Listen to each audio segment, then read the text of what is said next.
Peace, everyone. Glad y'all can join in. We're going to get into it very soon. A little impromptu live stream. We're going to touch on some topics that needs to be addressed pertaining to some things that's transpired for the past few weeks. This is going to be, of course, the last live stream 2022 going on into 2023. We got some exciting things to look out for. So appreciate y'all getting on. I'm not even going to hold y'all.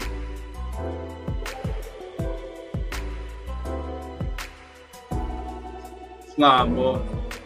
Absolutely.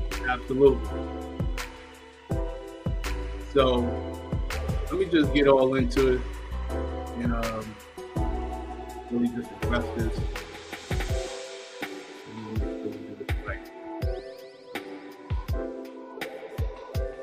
One moment, family. All right. Peace, everyone. All right, so as you can see, the title of this is entitled "Watch Your Enemies, Dear Moors: Response to the Slander." Some of y'all may see what's in the description. So without further ado, I'm just going to do a screen share. I'm going to be doing mostly presenting. And from there, after the presentation and playing some clips of some videos in reference to the subject, then we'll, we can have a talk on this. And tell me what you think. All right? All right. Kiki Curly Straight Talk, Islamism. Absolutely. So let me go ahead and do the presentation here. Get you 1 moment.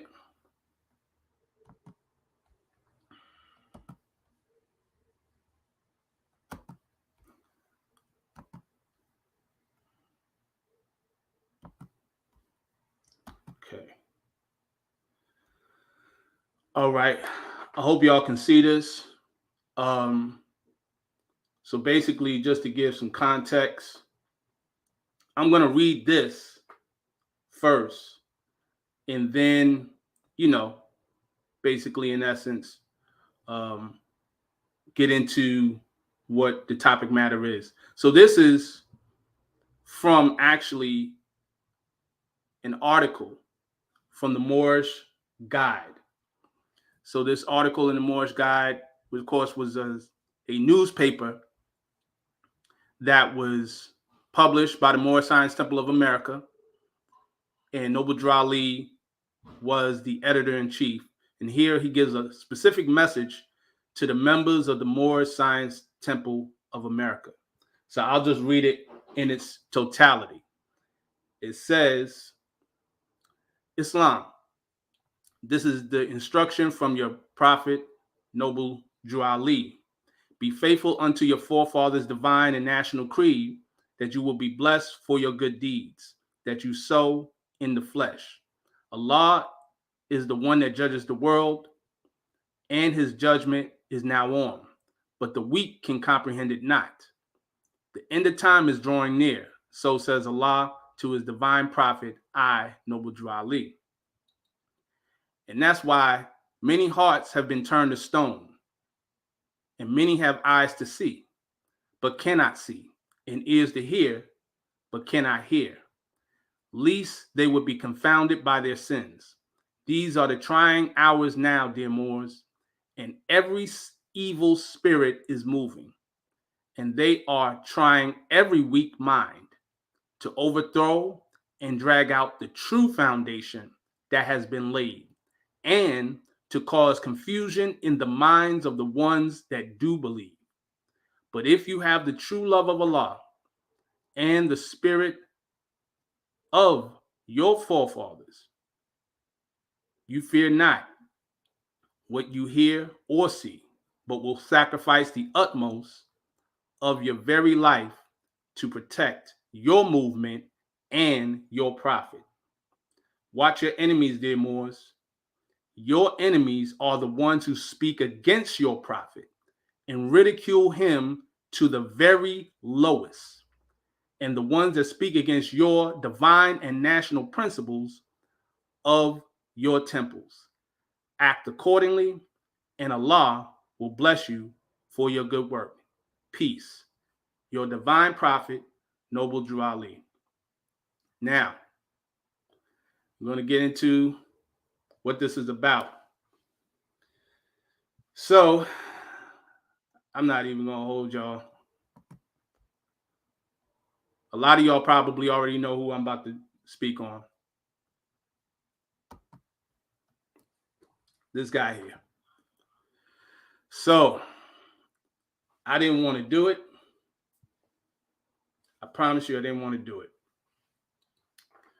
But this guy's been reckless in terms of speaking against the Moorish Science Temple of America as a whole, and specifically in reference to speaking against the founder, Noble Drew Ali. Now, let me just say this first and foremost. One, this is not a video bashing or disrespecting FBA. You know, those who identify themselves as FBA, this is not that. If you identify with that, if that resonates with you, then respect due. You know, we in the Moorish Science Temple of America, we teach nationality, and we think that it's important that people should learn about their nationality. But we respect everybody where they're at. So we're not to speak against any organized group. So this is not about Moors versus FBA. We're not going there with this. We are addressing the slander, the outright lies, and the slander. Okay? So, for those who may not know, this individual went on one of his live streams and talked for a very long time, well over 20 minutes, about the Moorish Science Temple and Noble Drew Ali. And so this is just a response to it. So I'm going to go ahead here and play this in its entirety. Not the whole video in its entirety, but the section that matters. And then I'm going to address all of the lies, all of the slanders that, you know, that are being spewed out here. And let me also say this, regardless of what ideology differences you have, you don't disrespect the leaders who sacrifice their life. That's like me disrespecting the Honorable Elijah Muhammad, Malcolm X, Martin Luther King. You get what I'm saying? That's like me disrespecting Marcus Garvey. You know, that's just lame. You know, you don't do that. So without further ado, I'm going to play this, and I hope y'all can hear this. Let's keep it a buck. The Moorish Science Temple, if you're in here, come on in and get some of this work. Y'all ain't done nothing. It's a bunch of clowns associated with that.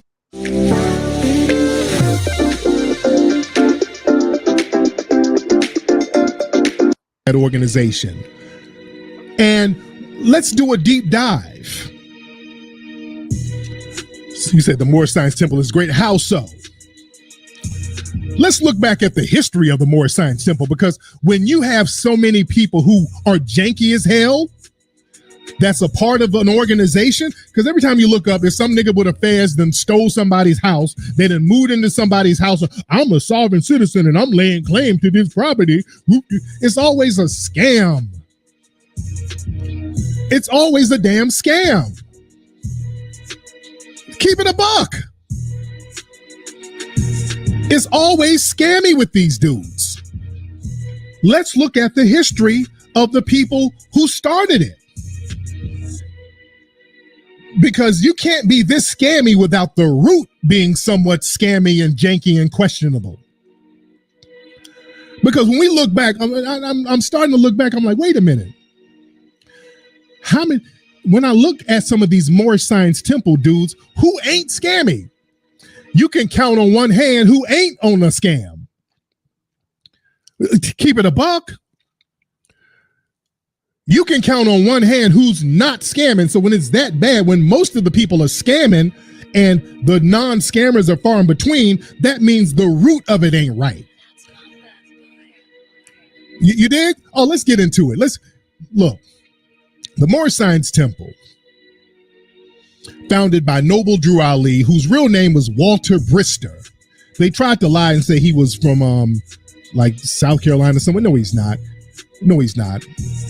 Noble Drew Ali's name was Walter Brister. He was from Kentucky, and he was a circus performer. He was a circus performer. He was working in the circus. He was a child star on Broadway. And around the late 1800s, he was a child star in the late 1800s, working on Broadway, touring around the country, touring around the world, actually. Walter Brister, that's his name. In the late 1800s, early 1900s, there was a big Orientalist movement going on where they would have circuses and they would have black people play Arabs, play Moorish jugglers, and they would have them play Egyptians. They would have them play these exotic Easterners. They would have them play East Indians. Listen to me. They would have a lot of black people play these circus roles, circus characters. And black people found out, if I put on a turban or a fez, I don't get the same racist backlash of just being a regular black person. They started to find this out in the late 1800s, early 1900s. You had people like Granville T. Woods, who was a foundational Black American, but a lot of times he would go around and tell people he was from Australia. So they would be less racist. He was a very, very thorough inventor. He invented a lot of stuff, but sometimes he would tell people, well, yeah, I'm actually Australian. I was born in Australia, so that they wouldn't treat him as bad as they would treat the foundation of Black Americans. They would treat foundational Black Americans a certain way, but other people who were from Eastern cultures, they wouldn't treat them as hostile. And Noble Drew Ali early on, aka Walter Brister, he learned this while working in the circus. He would take on these identities of these exotic others, and he would dance and play the flute and all of this stuff. No, let me get on that Timothy Drew stuff in a minute. Timothy Drew, no, I get on that. Let me break that Timothy Drew stuff down. That Timothy Drew stuff came later. Walter Brister and his wife, he had a wife named Eva Brister. Eva Brister, that was his wife, and she was a circus performer too. She would perform in the circus with him. She would be a snake charmer. All right? She would later be in the Moorish Science Temple as well. After they divorced, and there's pictures of him and her, Ava, her name was Ava Allen later on, a part of the Moorish Science Temple. The Walter Brister dude actually faked his death. He was a magician. So they would do magic acts and all of this stuff. So this dude eventually, around 1914, he faked his death and then reemerged as Professor Drew. All right, follow me on this. He reemerged as Professor Drew in New Jersey, I think. Walter Brister took on the identity of his brother. His brother's name was Timothy Drew, or Thomas Drew. Listen, his brother was adopted by his mom's husband. That's where the Drew name comes in. The man's name was Drew. Last name was Drew. I think Jonathan Drew or something like that. So his brother was adopted by this man, so he took the name on Timothy Drew or Thomas Drew. Noble Drew Ali, aka Walter Brister, took on his brother's identity. That's where the Timothy Drew stuff came in. So he started, Noble Drew Ali started off as Professor Drew. He started selling bogus medical elixirs. The rabbit hole is deep. I'm getting deep here. Oh, yeah. Y'all, while I'm talking, y'all research what I'm saying, okay?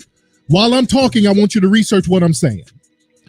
So Noble Drew Ali was conning and scamming early on. He was going around as Professor Drew. Like, yes, I'm an Egyptian healer. First, he was an Egyptian healer. I'm from the Far East, and I'm an Egyptian healer, and I can heal you. So he was selling bullshit medical elixirs. And he was getting arrested. He kept getting arrested for practicing medicine without a license. So he kept getting arrested for selling snake oil, basically. So this is their profit. Okay, I'm giving y'all some insight on the profit of these Moorish Science Temple dudes. This is their profit. Noble Drew Ali was a scam artist. He was getting arrested for scamming, practicing medicine without a license, selling these bullshit elixirs. And then he started getting the game from this dude. It was already another dude named Abdul Hamid Suleiman, who was the precursor to Noble Drew Ali. Abdul Hamid Suleiman was out here claiming to be Moorish this, because he was with the Shriners. He had the whole fez. They were selling the whole Moorish thing. He was telling people he was an Arab, and yeah, follow me, change your status, and everybody convert to Islam. And you know, he was part of one of these Masonic lodges, Abdul Hamid Suleiman. All right, running around claiming the Moor thing. The Moor thing started with him. Noble Drew Ali was a student of this guy. Noble Drew Ali was getting game from this Abdul Hamid Suleiman guy. Here's the problem. The Suleiman dude went to jail. And that's when Noble Drew Ali kind of moved in on his hustle. When Abdul Suleiman went to jail, Noble Drew Ali moved right on in on the hustle. Now, Abdul Suleiman went to jail. Why? Molesting a 13-year-old girl. This nigga molested one of his followers. They had some kids, and he molested a 13-year-old, and his ass went to jail. So then Noble Drew Ali moved in on the scam with the fez and all of that stuff, rocking the fezes, telling people you're citizens of Morocco. And then he had the Circle 7 Quran. Noble Drew Ali wrote this Circle 7 Quran, which was basically some plagiarized. He plagiarized it from a couple of white writers. So that was a scam. Y'all Google what I'm saying. Google what I'm saying, guys. Yeah? Listen to what I'm saying. So Noble Drew Ali wrote that Circle 7, or plagiarized it. He scammed that. Everything was a scam. One good thing I will see if it's good. He was the first person to spread the mass movement of Islam among black people, because black people wanted something new. We were going through so much racism, so black people wanted something new.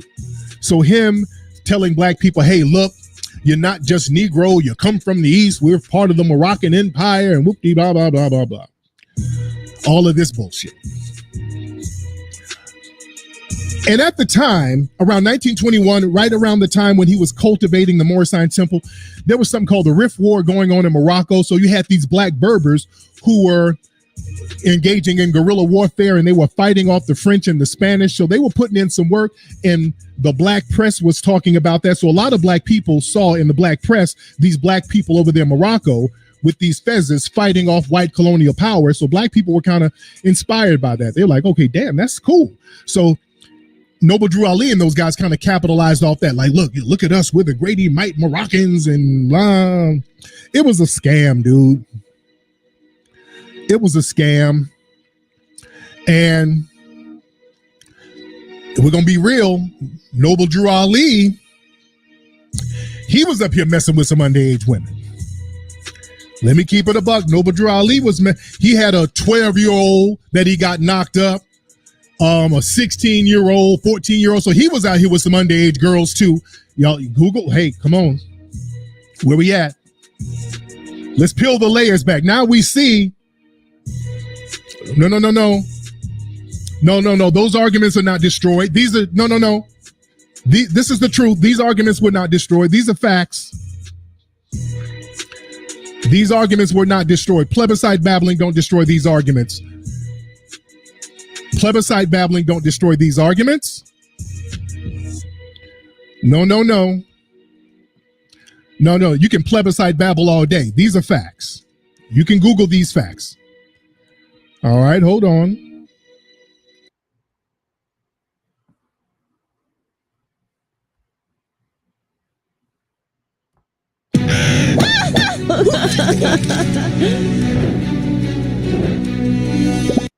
Real quick, while I do this, I want y'all to check something out. Because he's not done. This guy is not done. This guy is not done. But there's a comment that's going to be made here. I want you to focus right here. He's going to pause, and there's going to be a comment that's made just to give you a context. And it's going to be very important as we go through. But I'm going to continue on. Hold on. Noble Ali, statutory rape of a 12-year-old girl, and that hasn't been debunked. Everybody ain't lying. All of these niggas, everybody ain't lying about these niggas messing with these underage girls, dude. Damn, everybody ain't lying. You think? There's a reason why you see these niggas now. You look at these Negroes now, they got these sexual abuse charges that I'm gonna debunk that. No, that's part of your culture. That's part of your culture.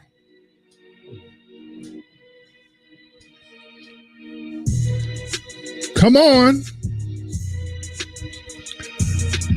Google all this stuff. Google it. Noble Drew Ali was messing with them underage girls too. Messing with 12-year-olds and 14-year-olds. Google it. So now you see why you got so many dirt bags associated with that damn organization. The apple doesn't fall too far from the damn tree, does it? The apple don't fall too far from the tree. This organization was poisoned from the get-go with janky Negroes, and then they started imploding on each other. There was a dude named Claude Green who ended up getting murdered. Hold on. Let me see if I find this. I want to just see if I can find this actual statement. I may not go in. All right. My apologies. So there's a statement that's made here that was in the chat, and it was to the effect of, you knew this all this time and you just saying it now. Somebody typed that in the chat, but I didn't have the chat live. So I guess I can't go back that far back. But I'm going to continue on because he's going to make a couple of other statements. Green saw the finesse and he wanted to get in on it. He wanted some of the money and he wanted in on the scam. And from what I understand with the Claude Green guy, some of the corrupt white politicians kind of papered him up and pulled him to the side. So he was going to start his own little Moorish community. You dig? Yeah. Look, even now, these niggas are always trying to get out of traffic tickets and child support. That's all they do. All it is scammy niggas trying to get out of child support. I can't pay child support. I'm a citizen of Morocco. I have sovereignty. It's always scammy. But listen, the apple don't fall too far from the tree. You dig? So then the Claude Green dude, some corrupt white politicians were papering him up. And then what happened, he broke off from the Moorish Science Temple because of money disputes. And some people say he was messing with one of Noble Drew Ali's wives. So they ended up killing this dude. The Moorish Science Temple had this dude killed. They shot him and stabbed him up. That made the block hot. That made the whole block hot. And what happened was the white politician that was papering Claude Green up, this dude was connected with the underworld. Remember, this was in Chicago at a time when Capone was still a thing. So Capone was all mixed in with the money and all of that stuff. So then Noble Drew Ali ended up dying mysteriously. Many people believe that he was poisoned. The official thing, he died of tuberculosis, which I don't believe.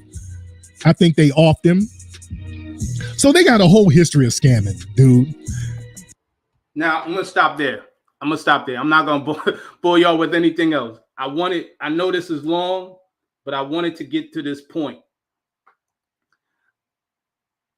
If you caught the last thing he said, that he didn't believe that Noble Drew Ali died of tuberculosis, that they offed him, right?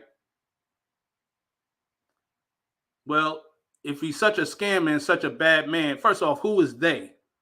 And then second, why would they need to off him if he did all this, this criminal activity? It doesn't make sense. Now, what I'm going to show you next, and this will be another clip, but this won't be as long, right? I'm going to show you. Now, I want you to pay attention to this. This was streamed 7 days ago, December 23rd, 2022, right? So,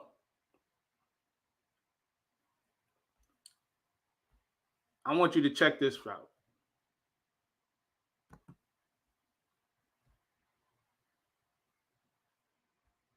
This was streamed 11 days ago, December 19th, 2022.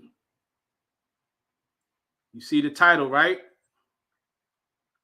Watch this. So Tariq Nasheed go out his way to get our ancestors' pictures, from America. And then, we don't know what these people had going on. He just got. Oh, by the way, shout out to PNF Publications. They pictures up here. Then, he got these pictures up, these people called the Great Migration going up to Chicago from Florida. Then he come down here. He got Noble Drew Ali down here with some more of the people that we don't know nothing about. Well, we know about a little bit about Noble Drew Ali. Then he got the Maroons up here. We don't know if the Maroons want nothing to do with us up here, but all of this back and forth argument like females. So you heard that?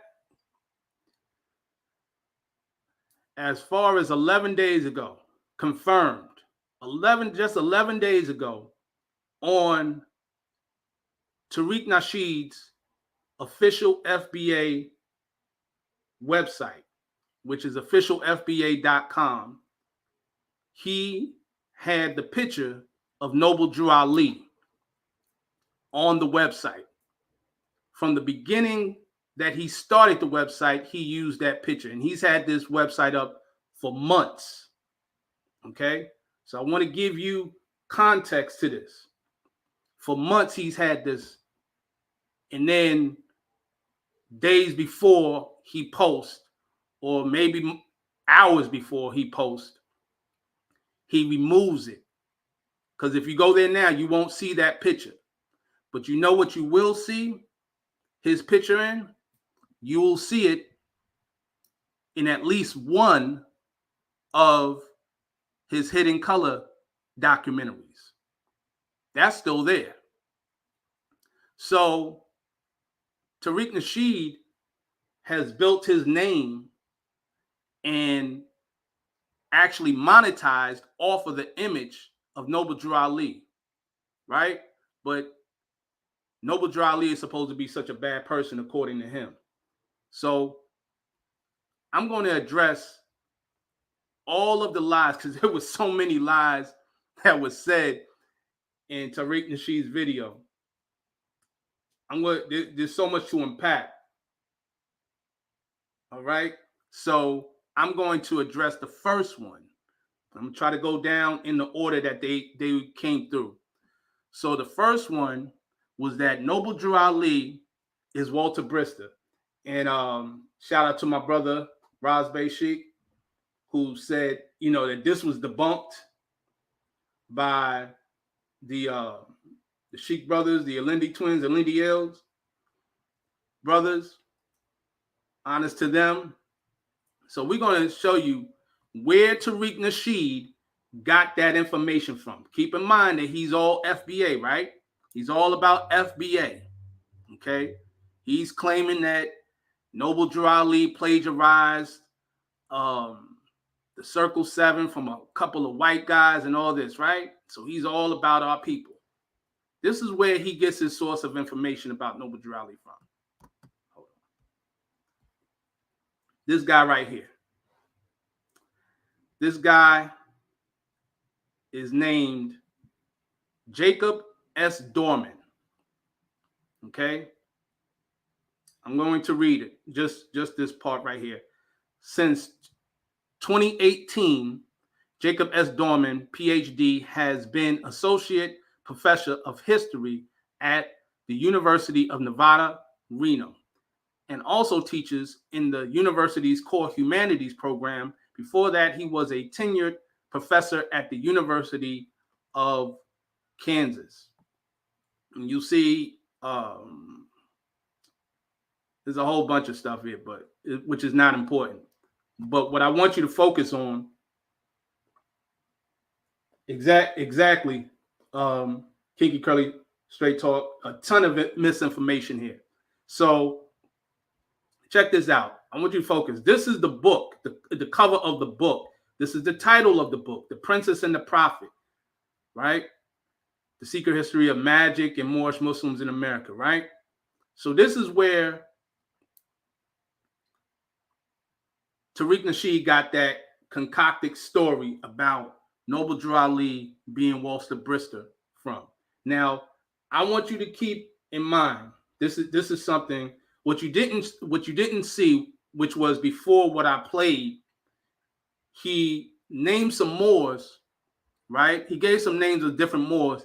There was one name that he gave, that Tariq Nasheed gave, that he gave props to. He said, Dr. Jose Pimienta Bay, I like him, right? In so many words, he was like saying that Dr. Jose Pimienta Bay was one of the good Moors, okay?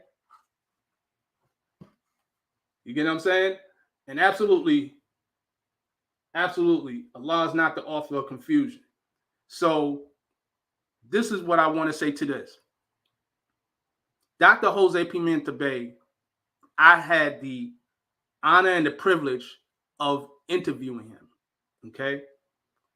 This is someone who has been teaching for years. Dr. Jose Pimienta Bay has been teaching Moorish history for years. He put out the book, Othello's Children, right?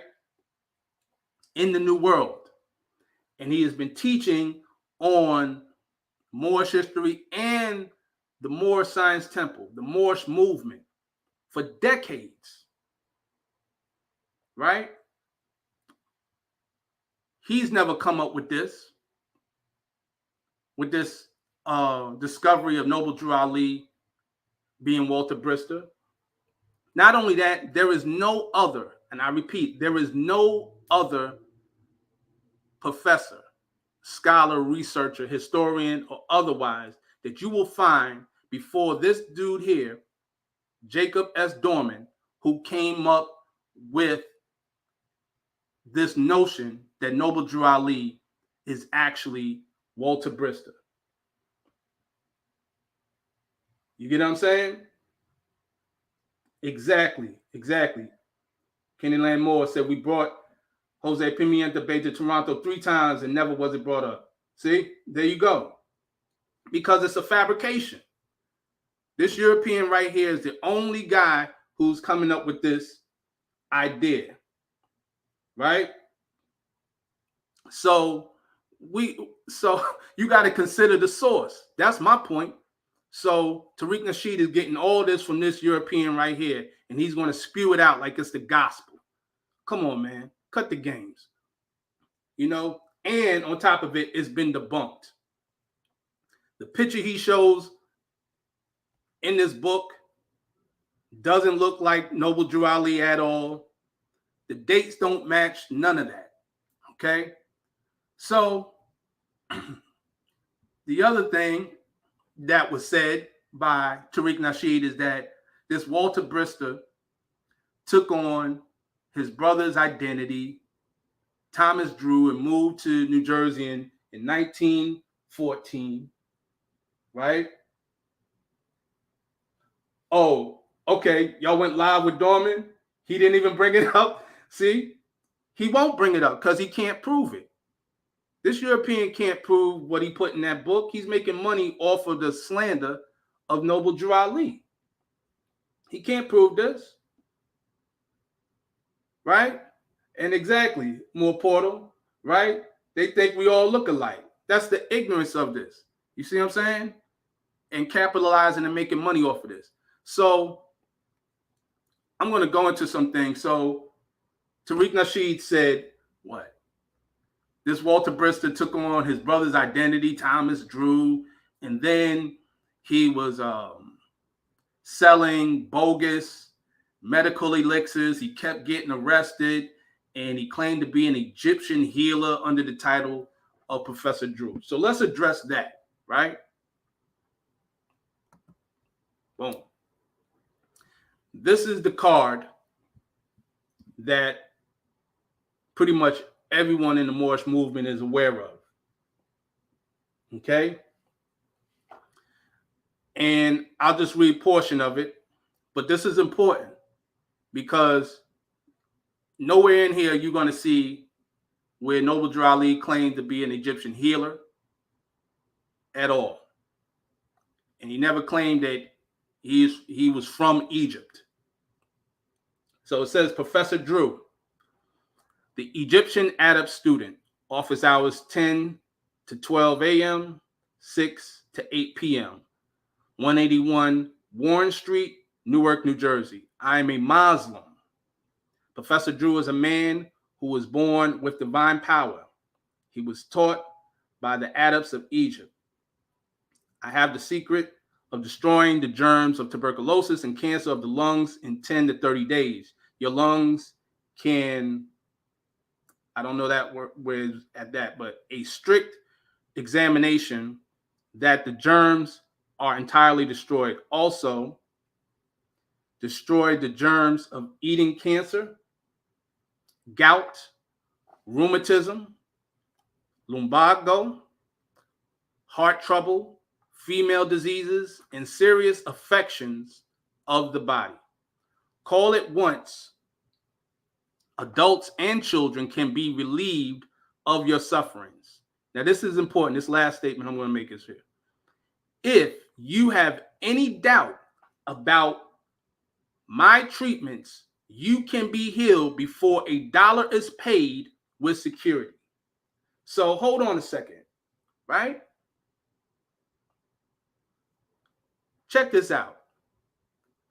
If Noble Drew Ali was such a scammer and he was defrauding the people, why would he tell the people that if you doubt that what I have can help you, you can be healed before $1 is paid? That means I'm going to do the work. I'm going to give you the treatment, and you don't have to pay up front at all. Does that sound like a scam? Come on now. Come on now. But let's go even further than that. Right? Kenny Moore says, sounds like Dr. Sebi before Dr. Sebi. Exactly. And we're going to get into Dr. Sebi. Watch, hold on. Watch this. Here we go. Now, this is from the Moorish Guide, right?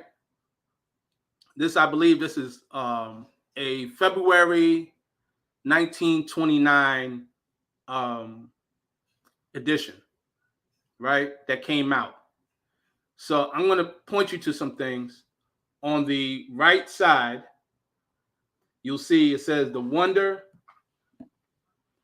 medicine of the present age, health and happiness prolongs life, Moorish body and blood purifier for men, women, and children, beneficial for rheumatism, lung trouble, run-down constitutions, indigestion, and loss of manhood. Price 50 cents, right? So these are the the elixirs that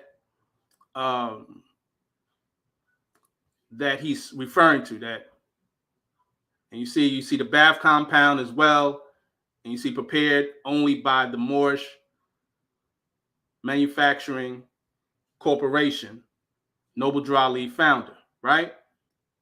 So these are the elixirs that Tariq Nasheed is referring to. Now I want to focus your attention, focus your attention on the middle column, testimonials, right? So these are actual testimonials of the people. Look at this, 2 columns all the way up here. That's a column there. All the way down to the bottom. These are testimonials, all pertaining to how these products help them. I'm going to read 2 of them. Okay? This one says 15 West 26th Place, Chicago, Illinois, July 29th, 1927. To the Moorish Mineral and Healing Oil. I have been suffering with my lungs for more than 7 years. Nothing seemed to do me any good until using 1 bottle of the Moorish Mineral Healing Oil. Now I feel like a new woman, and every woman needs to use this wonderful healing oil. Yours truly, Mrs. Estella Woodston. Right? That's one. I'm going to read the one to the right of it. It says, to the Moorish Mineral and Healing Oil. I've been suffering for some time with my throat, and I used everything that I knew of. Finally, I heard of the Moorish Mineral and Healing Oil. Then I purchased 1 bottle and used it according to the direction. And now I feel like a young girl. Yours truly, Miss Patrice Bird, 13 West, 26th Place, Chicago, Illinois. Right? Numerous testimonials, right? But these are supposed to be bogus according to Tariq Nasheed. Have him tell it, right? Now, of course, in reference to the arrest, there is actually record that came up in reference to this actually happened. Noble Drew Ali being arrested in 1916 for selling medicine without a license, right? Not for fraud, but for selling medicine without a license. Sounds familiar? There you go. We just spoke about him, Dr. Sebi. So Dr. Sebi was arrested for the same thing, right? Islam, yeah, that tea is real. That Moorish tea is real. Definitely. So with this is actually a sub-article of a bigger article by the Daily News. This is the September 25th, 1988 Sunday edition, right? In New York. And you see where it says AIDS, do-it-yourself treatments. You got to keep in mind that back in the 80s, what COVID-19 is today, AIDS was back then. People were scared to death of catching AIDS, literally. Right? That was the COVID of that time. So you see it here. They got this whole major article on the Daily News, and then they got this sub article right here entitled Felonious Herbs with a question mark. So I'm just going to read a portion of this. It says, quote, AIDS has been cured by the Usha Institute. We specialize in cures for leukemia, sickle cell anemia, herpes, using the African biobalance. So said the ads placed by one Dr. Sebi, aka Alfredo Bowman, in the Village Voice and Amsterdam News. Tall and fond of wearing flowing robes, The 54-year-old native of Honduras is now facing felony charges for practicing medicine without a license. See, that's the same thing that Noble Drew Ali was arrested for in 1916. Practicing medicine without a license. And of course, we know what ended up happening to the late, great Dr. Sebi later on, when he was later arrested in his 80s and was held and he died while being detained. Okay? Tuberculosis. They also said it was tuberculosis. Keep that in mind as well. So just think about that. So this article here is from a newspaper called The Record, Hackensack, New Jersey. This is July 19th, 1988. So this is actually before the other Daily News article. But I just want to point this out. It says the man who claimed AIDS cure ordered to stop selling therapy. This is by the Associated Press. New York, a man whose advertising claims cures for AIDS and other diseases has been ordered to stop practicing medicine and stop selling concoctions, State Attorney General Robert Abrams announced Monday. He also was ordered to give refunds to any consumer who was not satisfied with his products and services. Right? So, and then it says Alfredo Bowman, known as Dr. Sebi, who is not a doctor and is not licensed to practice medicine, told patients that he could, quote, remove the AIDS virus from their blood in 3 months and cure them of the disease in 1 year, court papers said. So it goes on to give you a list of various products that were, the names of them were sold, such as Navino, Horadin, Uterin, Testy 2, Sperma 1, etc. And then it shows you in the last paragraph, it says, on the same day the civil suit was filed, Bowman was also indicted and arrested on charges of unauthorized practice of medicine, a Class E felony. He is expected to stand trial in September. If convicted, he faces up to 4 years in prison and a $5,000 fine. So,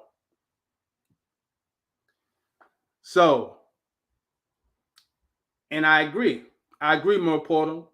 He was healing, but it, again, the law, you know how they do. That's the charges that they put on.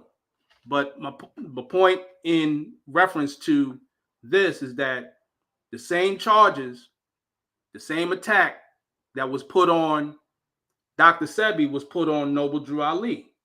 So he was Dr. Sebi before Dr. Sebi, right?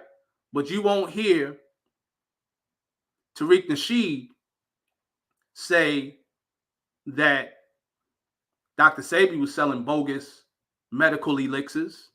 You won't hear him say that. He always gave Dr. Sebi respect. And he definitely respected Nipsey Hussle, who was putting out the Dr. Sebi documentary. That was his friend, right? That was his homie. So you see the contradictions. That's my whole point. That's the contradictions and the hypocrisy that we're dealing with. So, I'm just addressing everything that was said. So the next thing he said was that Noble Drew Ali was taught the Moorish thing. He used the Moorish thing by Abdul Hamid Suleiman, right? So basically, I'm going to show you the picture for those who don't know who Abdul Hamid Suleiman is and give you some history. This is the person. Dr. Abdul Hamid Suleiman. Okay? High Egyptian Mason. So you see he also has a fez,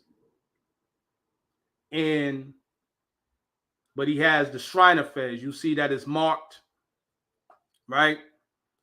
with the sword and the crescent and the star in it.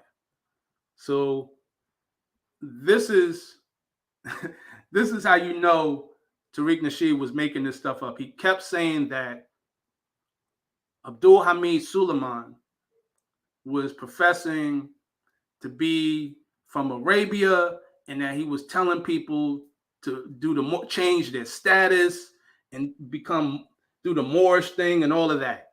So let's actually go into some actual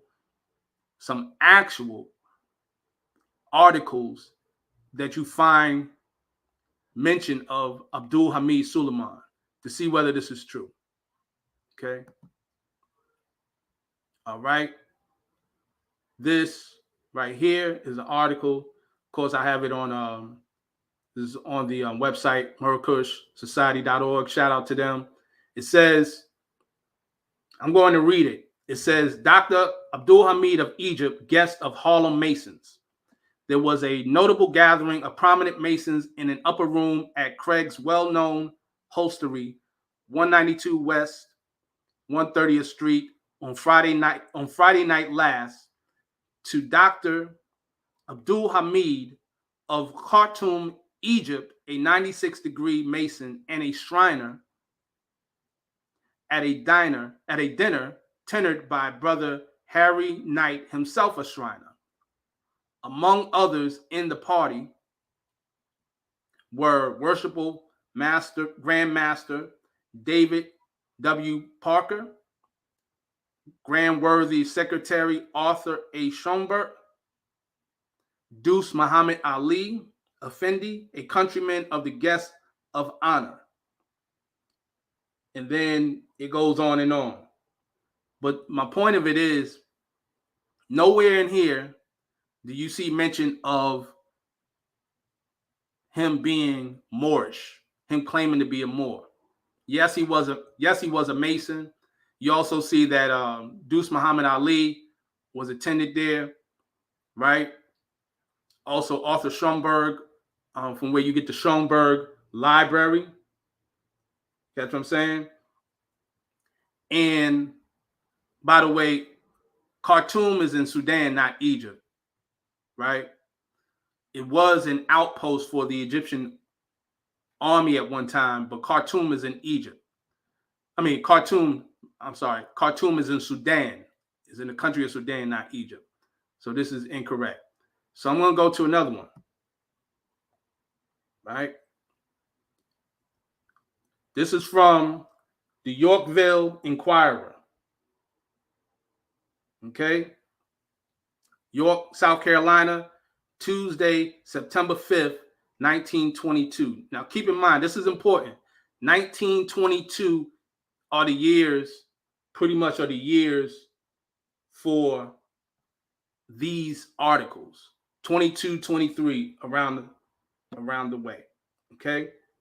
So, it says here, I'm going to try to increase this. Okay? Let me go back here. Oh, man, crazy. Let me do this. Give me one moment, y'all. All right. Cool. So I'm going to read it. After Negro Shriners, High Priest of Mecca would put him in right light.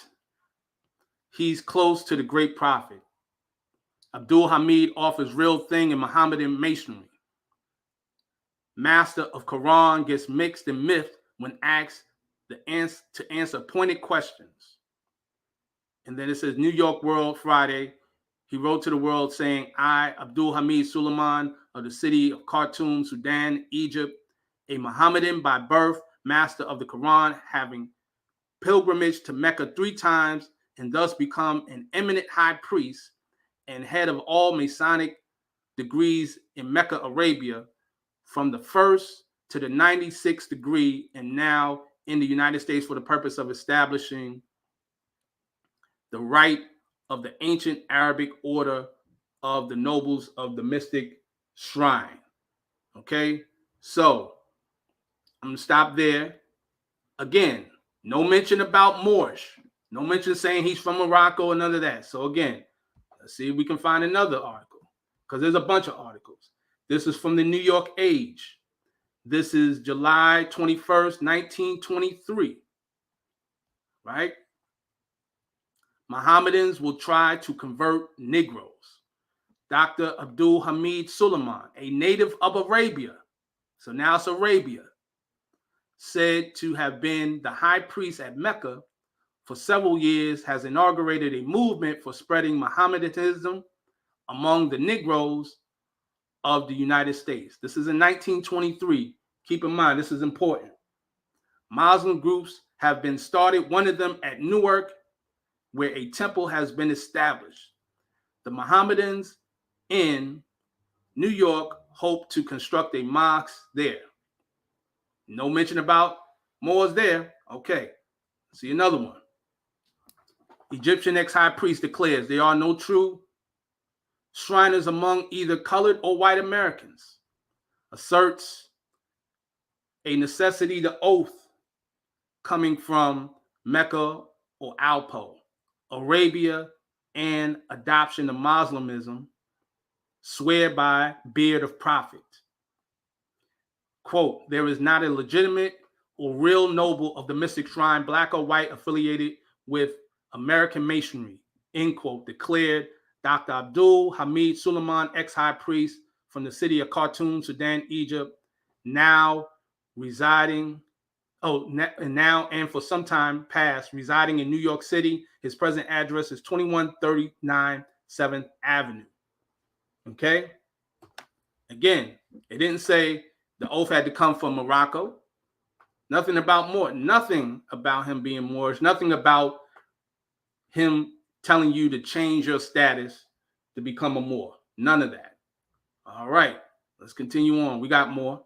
Negro shrine leader here declines Egyptian offer. Proposition made to take Negro shriningdom into original Arabic order on condition that they accept the Mohammedan religion. Okay. Members of the ancient Egyptian Arabic order nobles of the mystic shrine North and South America jurisdiction, to which Negroes in America belong, will not accept the offer of Abdul Hamid Suleiman of Khartoum, Sudan, Egypt, of a Shriner's patent to come under jurisdiction of the Mecca Medina Temple in Arabia, becoming thereby Mohammedans. There you go. Suleiman, native Egyptian. Okay. Again, nothing there. Nothing there is speaking about becoming a Moor. We got another one. Okay, and this is going to be the last article in reference to Abdul Hamid Suleiman. Converts sought by Mohammedans make special drive among Negroes of U.S. Dr. Abdul Hamid Suleiman, a native of Arabia, of 143 West 130th Street, Manhattan, the high priest of Mecca, for a number of years, has inaugurated a movement for spreading Mohammedanism among the Negroes of the United States. A number of Muslim groups have been started, particularly one in Newark, New Jersey, under the name of the Canaanites Temple. Now, I wanted to end with this one because this one is important, right? So, Islam, Truth, Science, Bay. So this one is important because it gives the name of Canaanite Temple, which is the one thing that is associated, that is connected with Noble Drew Ali. And we're going to get into this, okay? So I'm going to show you this.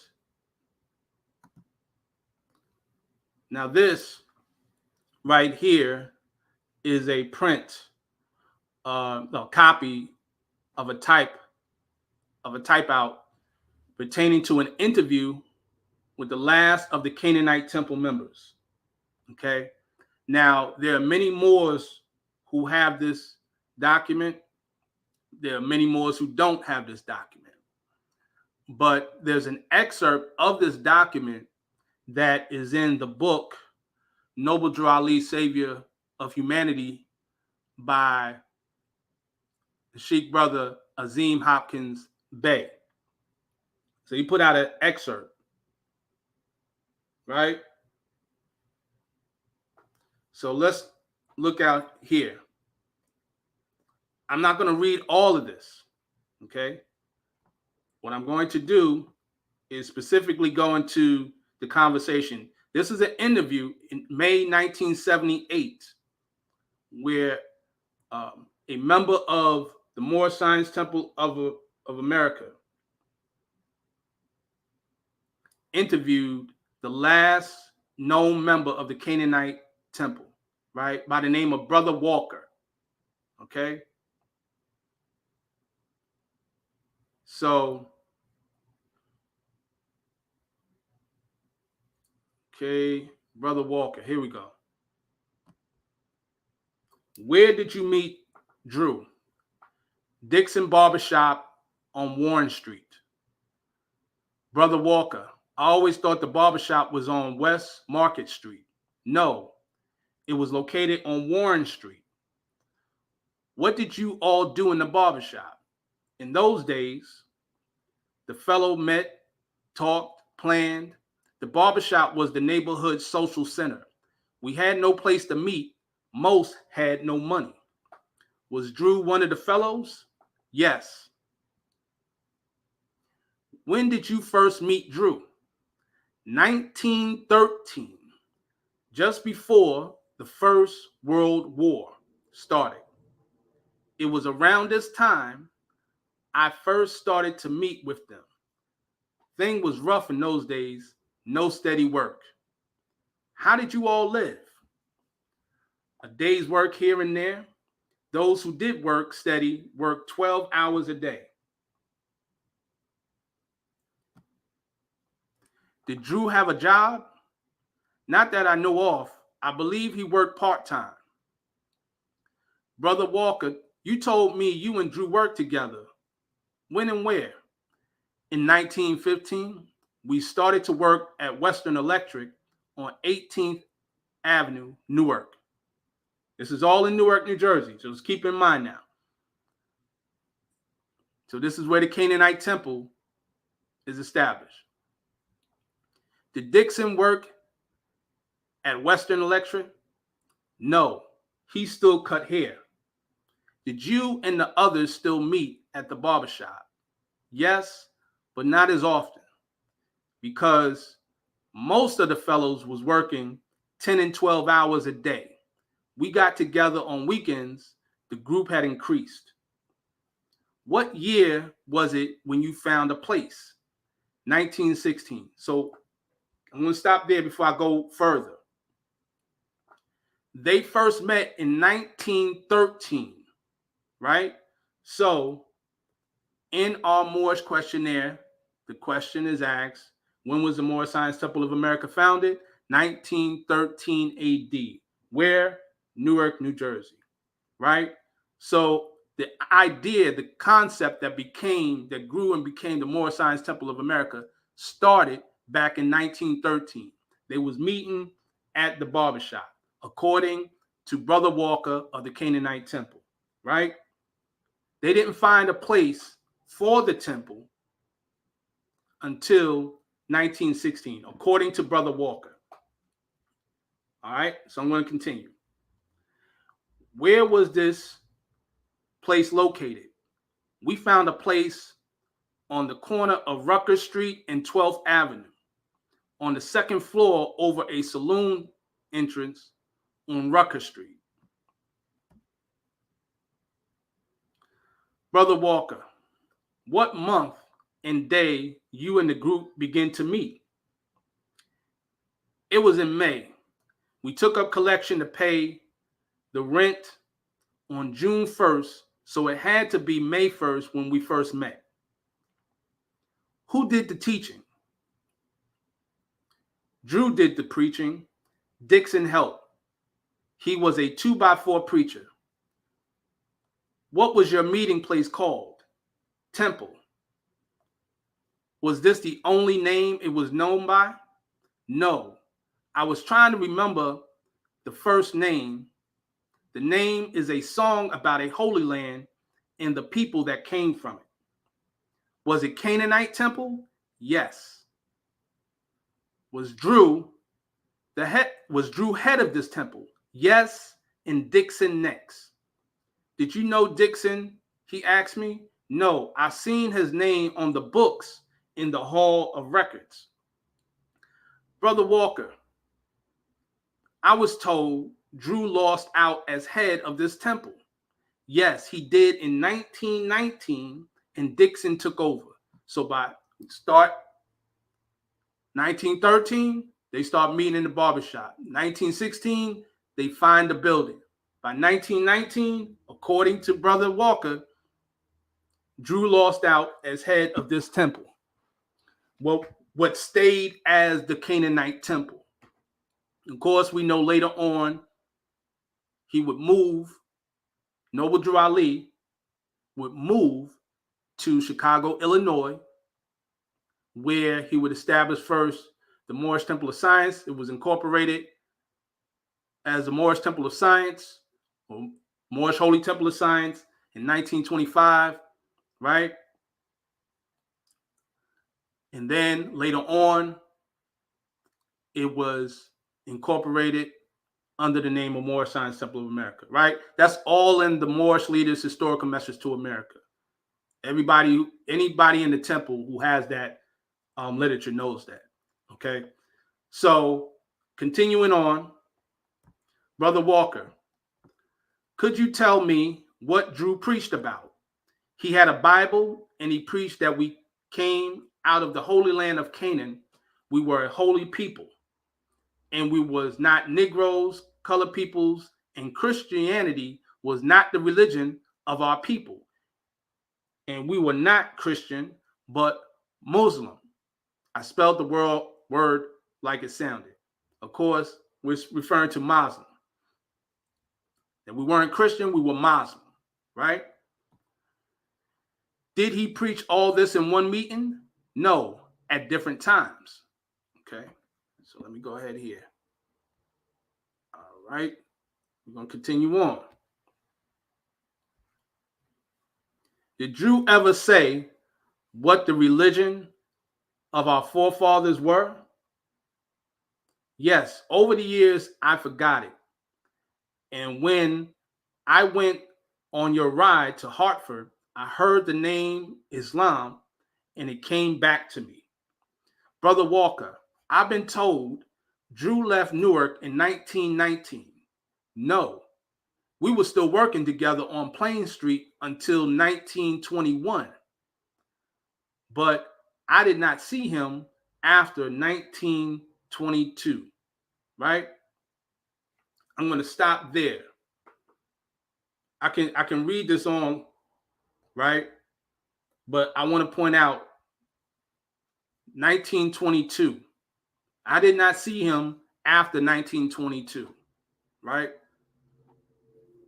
Those articles in reference to Abdul Hamid Suleiman are 1922 and 1923.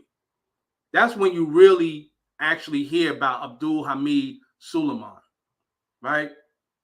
So there's no, just to be honest, there's no concrete evidence that points to Noble Drew Ali being taught or mentored by Abdul Hamid Suleiman, right? And if it is even that, if they did have contact and if he did teach him, right, that doesn't take away from the works of Noble Drew Ali, right? I don't know if Abdul Hamid was arrested for what Tariq said he was arrested for. Tariq has lied so much in that video, I highly doubt it. But if he was, that has no bearing on the Prophet Noble Drew Ali. But I wanted to make that point to just give you, make it make sense. You know what I'm saying? Because a lot of lies were said in that video. So I'm going to continue on. The next thing he said was that Noble Drew Ali plagiarized the Circle 7. Now this is easy. This is too easy. Okay. He plagiarized. Keyword is plagiarized from two white guys. That's what he said, right? Okay. So, I mean, I've addressed this in my book, Who is Elohim? I've addressed it on numerous videos. But just to give you the image, just to bring it home, this is the Library of Congress, right? And it has right here, image 1 of the Holy Quran and Moorish Science Temple of America, Circle 7. Now, the question you should ask yourself, based on what this guy said, if the Holy Quran and Moorish Science Temple of America is a work of plagiarism, why is it being presented in the Library of Congress? That's the first question. Okay, so we know that don't make sense. So let's look at here. What it says here, the Holy Quran of the Moorish Science Temple of America, divinely prepared by the noble prophet, Drew Ali. He said he prepared it. He didn't say he was the author of it. He didn't say he wrote it. He prepared it. That's like an editor. Right? It's not more portal. Asking why do they care so much about Noble Drew Ali? Right? Exactly. They don't, you don't speak on what doesn't matter. But they know exactly. They know who Noble Drew Ali is. They know the importance of him. But here it clearly says divinely prepared by the noble prophet, right? Okay. So he prepared it. Not only that, I'm just to drive it home, to show you that there's no way that he could have claimed that he was the author of this work. Okay. Take you to the next page, right? So this is page 3. For those Moors who have their Moorish Holy Quran, right? You can go ahead and look at here. So I'm gonna blow this up so I can focus on the part that matters. Okay, I'm gonna read this last paragraph right here. It says, the lessons of this pamphlet are not for sale, but for the sake of humanity. As I am a prophet and the servant is worthy of his hire, you can receive this pamphlet at expense. The reason these lessons have not been known is because the Muslims of India, Egypt, and Palestine had these secrets and kept them back from the outside world. And when the time appointed by Allah, they loosened the keys and freed these secrets. And for the first time in ages, have these secrets been delivered in the hands of the Muslims of America. All authority and rights of publishing of this pamphlet of 1927. So here it clearly says that these lessons were in the possession of the Muslims of India, Egypt, and Palestine. Right? And this is the first time that it had been delivered in the hands of Muslims of America. Now, even if you're going to argue that, well, we find this in the Aquarian Gospel, or Entity Thy Grant, you still got a problem, because those works, those was held by secret societies, right? So it still speaks to the same point that Noble Drew Ali was taking lessons that was held in the East, and he presented them to the Asiatics here in America, the Muslims of America, because these Europeans, right, had access to certain things that they weren't given to the Asiatics. They weren't given to our people. Prophet Noble Drew Ali made this available to us. So again, he never claimed to be the author, so there is no plagiarism. And on top of that, it's in the Library of Congress, so we can cut that foolishness out. Now, get to the elephant in the room, right? The main thing that he accused Noble Drew Ali of, which is atrocious. You know what I'm saying? To me, I think it's the most atrocious, is in reference to claiming that Noble Drew Ali married a girl at 12 years old and impregnated her at 14. And what he did was, if you saw, he showed this real quick and then took it off the screen, right? So, and I just want to make another point. This is another point I want to make. One, Tariq Nasheed kept saying, about babbling, plebiscite babbling, which doesn't make sense. That term is made up. If you look up the word plebiscite, you realize that term doesn't even make sense. But this babbling is going on by the Moors. All they do is babble, right? And he says that babbling is not going to debunk what he's putting out, right? So all I've done was show receipts, right? He talked and just kept talking without showing receipts for the most part for over 20 minutes. So is that babbling? Ask yourself. But I digress. So this is from the Pittsburgh Courier in Pittsburgh, Pennsylvania. This is March 23, 1929, page 10 of the newspaper, right? So this is in reference to the whole issue with the Claude Green murder that he spoke about, okay? Now, this is important that I speak on this because this took place in Chicago, but this was in the Pittsburgh Courier, okay? Not only was it in the Pittsburgh, it was in other newspapers as well across the country. This is an important point, but I'm just going to read the beginning of this real quick. 3 women named in case. Slaying of Claude Green opens gap in sealed love mysteries of Drew Ali. Okay. All right. Chicago, 21, March 21st.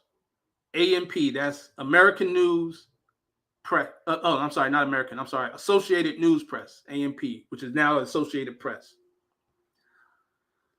A coroner's inquest into the murder Thursday night of Claude Green, president of the Chicago's Boosters Civic Club and former supreme business manager of the Moorish Science Temple, brought to light the highly charged love affairs of the leader of the cult known as the Prophet Drew Ali. The names of 3 women were linked in a more than ordinary way with that of the Prophet. Mary Lou, 14, Christina, 16, and Pearl somewhere in her 20s. To 2 of these girls, Mary Lou and Pearl, the Prophet was supposed to have been married.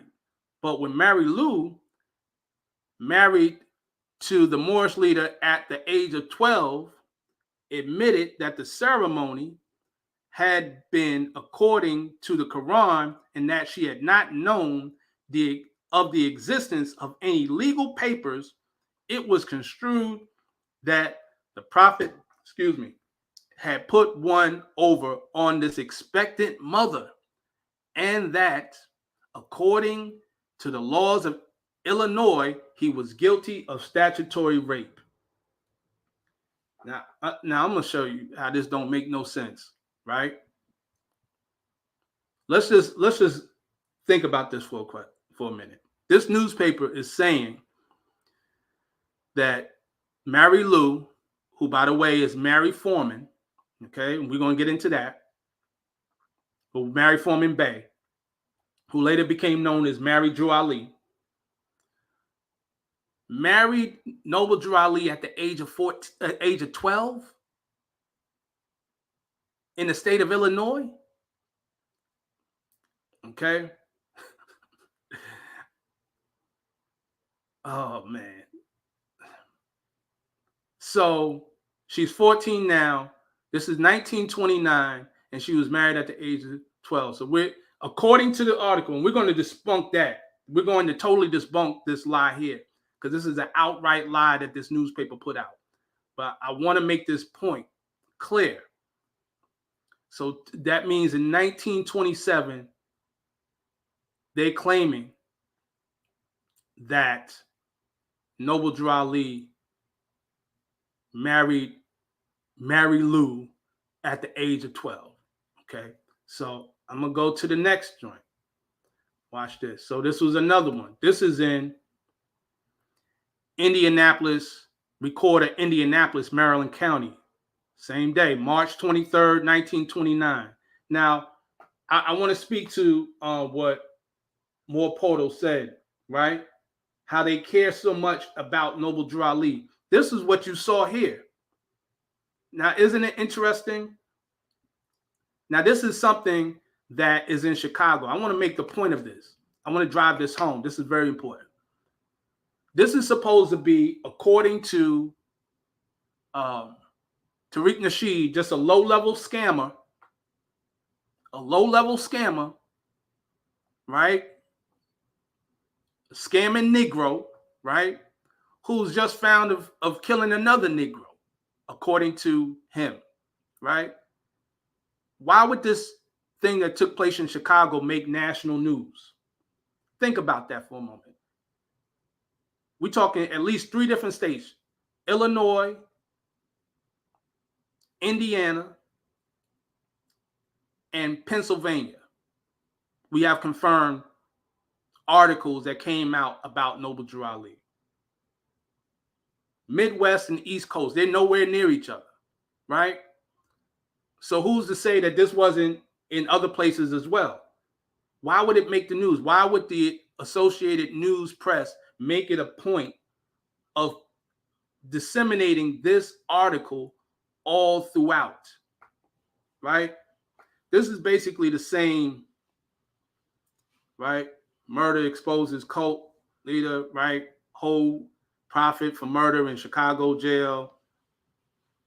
It's the whole thing. This is the whole article all over again. I'm not going to read it because it's the same exact article. But I'm making a point.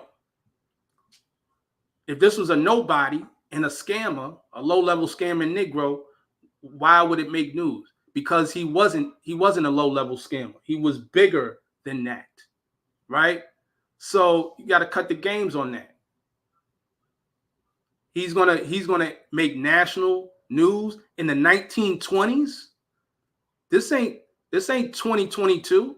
This is the 1920s. They didn't care that much about so-called Negroes that back then to be putting out all these articles all throughout the country. So, all right. So let's get to the document. All right. This is found on dralimelbay.com. Shout out to Dr. Aleem Bey. So this document here is an image of the marriage license in the state of Illinois. This is the marriage license, the document that has come up in reference to the marriage between Noble Drew Ali, listed as Timothy Drew, with Mary Foreman Bay, listed as Mary Foreman. Okay? Now I want to make this point clear when I speak about this. This is very important, right? So this document is going to to dispel that whole article, because the fact of the matter is that that whole article was what was known as yellow journalism. There was a media campaign against Noble Drew Ali, and Noble Drew Ali spoke about it long before this went down. That there were people working to bring the movement down. Right? He spoke about the importance of us having our own press, all of that in the Moorish Guide. So I'm just with that in mind, let me read this. State of Illinois, Cook County, SS, marriage license, and you see the doc number here, 1231389. To any person legally authorized to solemnize marriage. Greeting. Marriage may be celebrated in the county of Cook and state of Illinois between Mr. Timothy Drew of Chicago in the county of Cook and state of Illinois of the age of 43 years and Miss Mary Foreman of Chicago in the county of Cook and state of Illinois of the age of 16 years. Before I continue on, this is 16 years. Not 12 years, not 14 years. Because if anyone would just look up the laws in Illinois as it pertains to marriage, you can't marry a 12-year-old. First, it's ridiculous to even entertain this, right? That this even took place. But we're going to go to the documents. We're going to let the documents speak. And of course, Noble Drew Ali wouldn't marry a 12-year-old. It's just ridiculous. The father of the said Mary Foreman and the blank of the said blank, right? And that's blank or dash because Noble Drew Ali was over the age of 18, of course. So the father of the said Mary Foreman, having given his consent to said marriage. Okay? There you have it. The document's right there. So now there's a witness. Witness Robert M. Schweitzer, county clerk of the county of Cook and the court thereof at my office in Chicago this 22nd day of April, AD 1929. And he signs it in county clerk. So let me just put this in context. This is in April of 1929, right? The articles that we read were in March. What, March 23? March 23 of 1929. So this is a month later. Not only that, the witness, Robert M. Schweitzer, who's obviously a European, he verified this and signed off on it. So you can't just get a marriage license. Ain't no so-called Negro gonna come up and get a marriage license. And these Europeans are just gonna let this go through without verification. This was the county clerk. You can look up this name, Robert M. Schweitzer. He's an actual person, okay? And in the bottom, it has Paul Jones being the minister, hereby certified that Mr. Timothy Drew and Miss Mary Foreman were united in marriage by me at Chicago in the county of Cook in state of Illinois on the 22nd day of April, 1929, and he signs off on it. So what are you going to believe? An article that can easily be disputed by just common sense, or are you going to believe a document, right? So obviously, Tariq Nasheed is pushing this narrative to make you look at Noble Drew Ali as this vile pedophile person when clearly, and breaking the law when clearly that's not the case. Okay? So whether you feel a certain way about the age difference or not, that's a personal thing. But you're not going to say that the man married a 12-year-old. That didn't happen. It didn't happen. And he didn't impregnate her.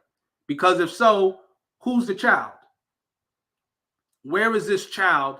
Where are the descendants that came as a result of this impregnation? Come on, man. It don't make sense. But I'm going to continue on. All right. So I want to give context to, all right. Now, the other thing that was put out here was that he said that the black press, those are his words, the black press had long known about Noble Drew Ali's scam and turned on him way before his death, right? So I'm going to get this in context. So what he's referring to is the Chicago Defender in particular. The Chicago Defender is an Asiatic newspaper, and pretty much they've been around for a long time. Definitely during the time of Noble Drew Ali. So here, you see right here, this is an article from the Chicago Defender. Noble Drew Ali returns after long visit south. The Chicago Defender National Edition, 1921 to 1967. November 19, 1927. Right? Now this article, Noble Drew Ali returns after long visit south. Listen to how this reads. Noble Drew Ali, prophet, founder, and head of the Moorish National Divine Movement, has returned to the city after an extended visit in the South. Prophet Ali motored from Chicago to Atlanta, Georgia, where he spent a few hours visiting Marcus Garvey in the federal prison. Marcus Garvey was very much pleased with the splendid uplift work being done by the Moorish Divine Movement, right? So this is from the Chicago Defender. This is not from the Moorish Guide newspaper. This is not Noble Drew Ali's newspaper. This is the Chicago Defender, totally outside of the Moorish movement. So if they had such a, this is back in 1927 now, keep in mind the year. If they had such a bad feeling about them and viewed them as a cult from way back when, why would they refer to him as a prophet? Prophet Ali. Come on, right? The fact of the matter is that the Chicago Defender didn't start labeling the Moorish Science Temple as a cult until after the murder of Claude Green, after the controversy. And Noble Drew Ali was arrested, but he was never charged and convicted with the crime. He wasn't charged. Again, and this disputes that whole article that the Associated News Press put out. He was not, if he was found guilty of statutory rape, where's the charge? He wasn't charged, right? He wasn't charged with statutory rape because he didn't perform statutory rape. He was arrested but never charged with the murder.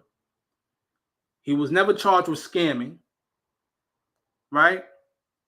And in Tariq Nasheed's own words, they had him knocked off.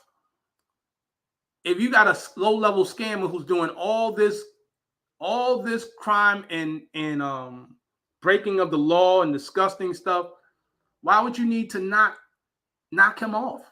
Then he goes on and said that I didn't show that part, but he went into saying how the organizations were further infiltrated. It was infiltrated.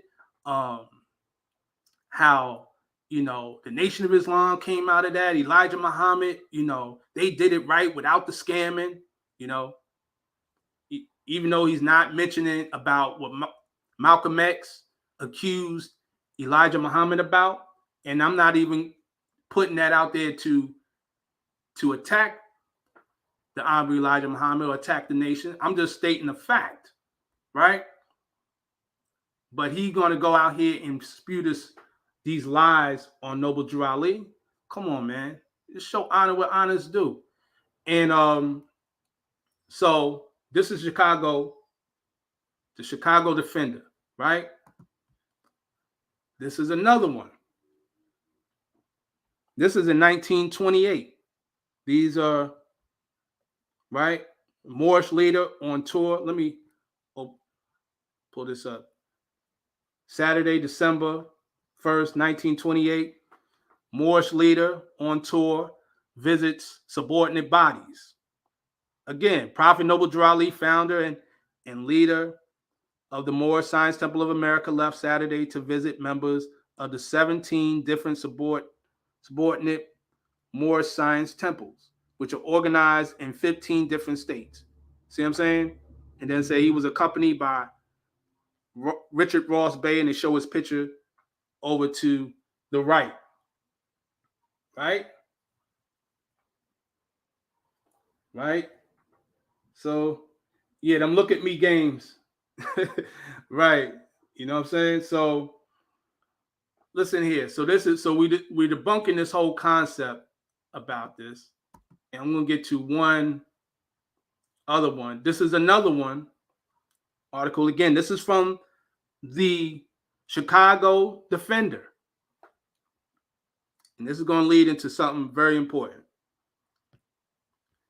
It says Moorish leader. This is Saturday 19th, 1929. Again, all it is, Moorish leaders attends inauguration of governor. The Moorish Science Temple of America was represented at the inauguration of Governor Lewis L. Emerson in Springfield, Illinois, Monday, January 14th, by Prophet Noble Drew Ali. It was a busy day for the distinguished Moorish leader in Springfield. Okay? I'm not going to continue on. Again, that's from moorsociety.com. Shout out to moorsociety.com. Right? All this shows that they respected Noble Drew Ali. Again, the labeling of the cult, calling the Moorish Science Temple of America a cult and all this, all that took place after the murder of Claude Green. Up until that point in time, and this is 1929, Claude Green was murdered, I believe, in March 15th of 1929. Right? Up until that time, they respected Noble Drew Ali and they respected the Moorish Science Temple of America. There was no the black press just caught on to the scam and all of that. That's a lie. You see what I'm saying? But what's even more important, so if Noble Drew Ali was a scammer, I want you to look at this. This is the picture that's important. This is probably the most important picture. As they say, a picture says 1,000 words. Now, for those who don't know what this picture is, this is a picture taken at the first National Convention of the Moorish Science Temple of America. Okay. As you see in the middle, up top, the top middle, you see Prophet Noble Drew Ali. What's important is you see certain men here who are not wearing any feathers or turbans. In particular, I want you to focus to the right side. This man right here. This man with the white hair, the bow tie, right? Some of y'all should know who this man is. But for those who don't know who this man is, who actually attended this meeting with him in 1928, is this man, Oscar Stanton DePriest. That's the man who was sitting right next to Noble Drew Ali. So I'm going to read this. Oscar Stanton the priest. Oscar Stanton the priest, March 9th, 1871 to May 12th, 1951, was an American Republican politician and civil rights advocate from Chicago who served as a U.S. representative from Illinois' 1st Congressional District from 1929 to 1913. The priest was the first African American to be elected to Congress from outside the southern states, the first in the 20th century, the first since the Reconstruction era, and the first since the exit of North Carolina Representative George Henry White from Congress in 1901. During his 3 terms, he was the only African American serving in Congress. Right? This man was sitting next to Prophet Noble Drew Ali. Now, again, I'm going to ask the question again. If Noble Drew Ali was a scam artist, selling bogus medical elixirs, his real name was Walter Brister, right? If he was a statutory rapist and all this other stuff, do you think, does this even make sense? Do you think this man who ran for office to be a congressman would sit next to him and take a picture? Does that even make sense? It don't make any sense at all. And they can't make it make sense. What they don't want to tell you, and I've said this numerous times, I've done lectures on it all day. What they don't want to tell the public is that Noble Drew Ali is the reason, is a very important reason. I'm not going to say he was the only reason, but he is a key reason as to why that man was able to get into Congress. That's the fact. That's what they don't want to tell you. And the reason why they don't want to tell you that is because then it would show you the power of proclaiming your nationality. Because in a divine warning by the prophet for the nations in the Moorish literature, he specifies about using a sacred ballot, right?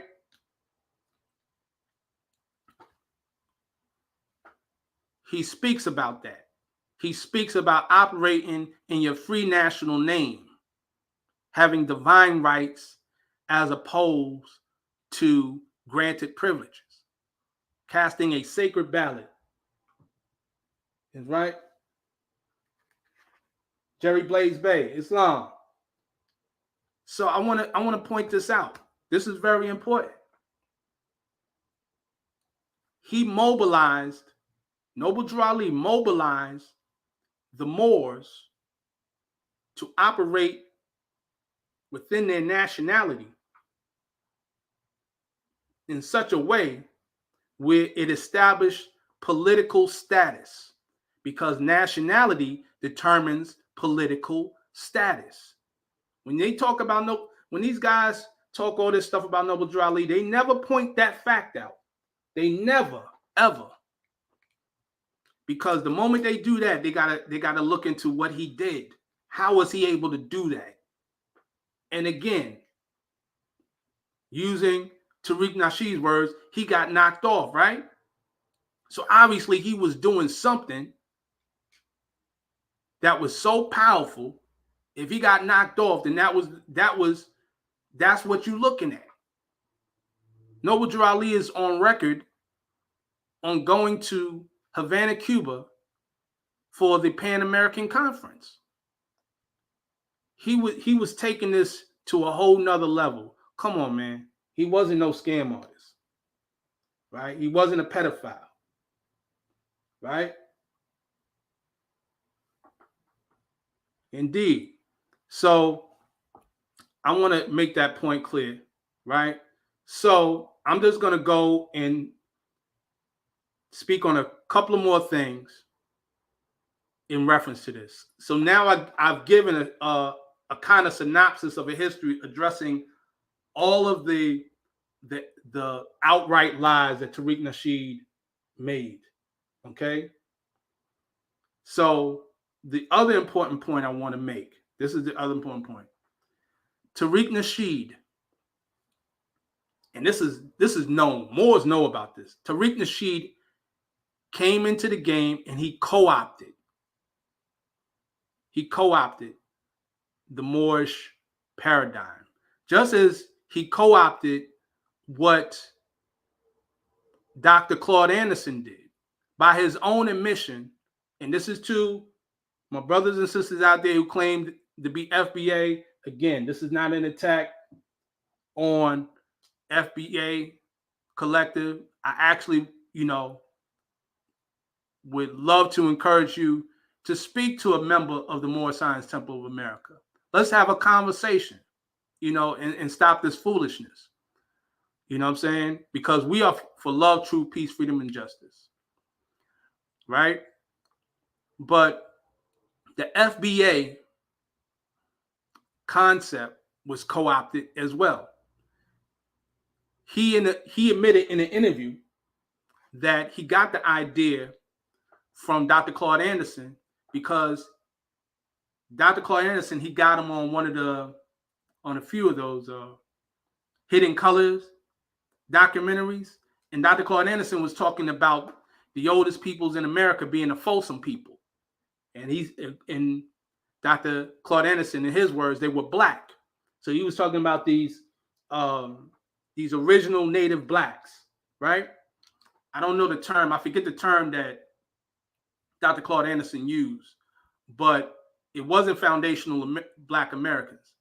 So Tariq Nasheed took that idea and then created the foundational Black Americans and moved off of that and capitalized and monetized off that.